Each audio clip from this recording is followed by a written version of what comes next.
ថ្មីទៀតហើយបងប្អូន2026 75ប្រទេសបងប្អូនដែលរដ្ឋាភិបាលលោកត្រាំគឺគាត់បាន suspend visa អត់មាន process ចេញទេណាបងប្អូនណានេះគឺជា list ដែល75ប្រទេសដែលខ្ញុំចែករំលែកទៅបងប្អូននឹងហើយ high list នេះគឺមានបញ្ចូលប្រទេសកម្ពុជាយើងនៅក្នុងនឹងដែរហើយនៅប្រទេសឡាវហើយនៅប្រទេសតៃឡង់បងប្អូន3ប្រទេសដែល neighbor យើងហ្នឹងគឺចូលនៅក្នុងនឹងដូចគ្នា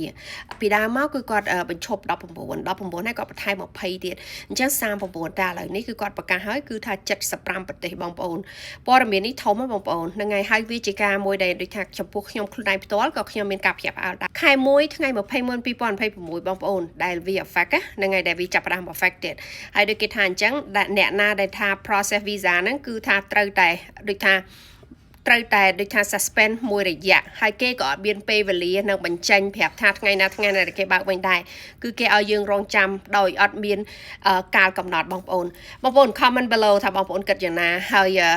មានគំនិតបែបណា